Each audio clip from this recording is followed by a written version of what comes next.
تعال اقول لك بترمي 60 70 الف جنيه في الارض ازاي وانت بتشتري الاساس بتاعك. عندنا حالات كتير واحنا بنسلم الفرنتشر بتاعنا، ممكن نكون بنعمل تكمله عند العميل بشكل معين فيقول لنا هو دوت ايه يا باشمهندس؟ حاجه زي كده. دي ضرفه ممكن تكون ضرفه بوفيه او ضرفه نيش. ده شكلها، بصوا من جوه الاتجاه بتاعها عامل ازاي. الام دي اف مكبوسه خشب عشان لما تيجي تخبط عليها تيجي تخبط تلاقيها كلها مش اجزاء مفرغه، دي اجزاء مليانه، بس اجزاء مليانه كرتون مضغوط. فدي الحالات بتاعه الام دي اف. في اوردر برضو كان بيطلع معانا في شقه عميل، على فكره الاوردر ده من مكان معروف، من مكان ليه اسم يعني. بنيجي نطلع على السلم تقريبا جزامه اتخبطت، هي برضو من اتجاه ام دي اف. الام دي اف لما جاي اتخبط بنفس الكيفيه فمحتاج العميل صيانه. اوضاع الام دي اف ما ينفعش طبعا ان هي تتصين بالشكل ده. ليه؟ لان هو عباره عن كرتون مضغوط محطوط له ستيكر زي ما احنا شايفين باللون الابيض او باللون البني باللون التجزيعه، بس كماتيريال الام دي اف فخبطته ده النتيجه بتاعته النهائيه. فدي برضو حاله من الحالات الام دي اف اللي احنا قابلناها في الشغل معانا. في حاجه تانية برضو ممكن نقابلها معانا في الام دي اف بالنسبه للانترهات او بالنسبه للركنات. حاله زي دي احنا ما بنعملش حاجات مستعمله، احنا ممكن بنتجه بس ان عميل ممكن بيجدد في نطاق معين وهو عاملنا من زمان، فممكن نفتح الطقم بتاعه ونجدده له بشكل معين.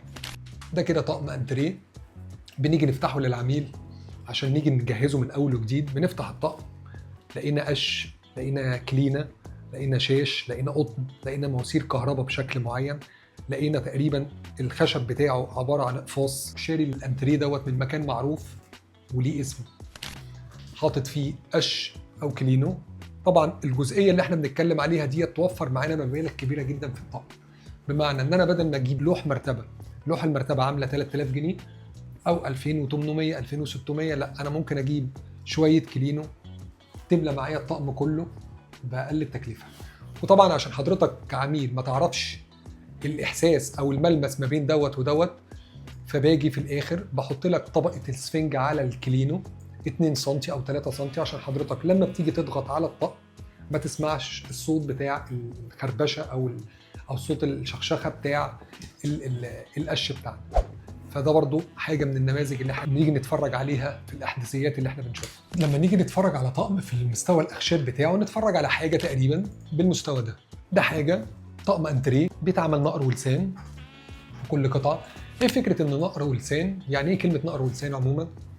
السدايب بتبقى محفوره في الخشب، ما تبقاش دق مسمار، بحيث ان الحمل كله بيبقى في زاويه الخشب ذات نفسه، بحيث وانا واقف انا عايز اقف على الدراع، بركب لمبه بركب حاجه فوقفت على الدراع مفيش اي مشكله، ما حصلش اي مشكله معايا، الدراع ما بوش معايا، ما لاقيش الكنبه بتاعتي بتعمل صوت او بتتلخلع معايا.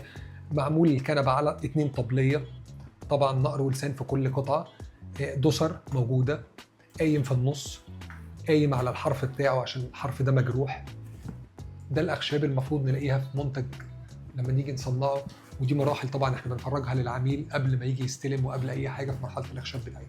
فخلي بالك كويس جدا وانت بتشتري العفش بتاعك او الاساس بتاعك. وتابعنا الفتره الجايه عشان احنا ناويين نكشف كل اسرار الغش اللي موجوده في السوق من كل الاتجاهات بتاعت الاخشاب.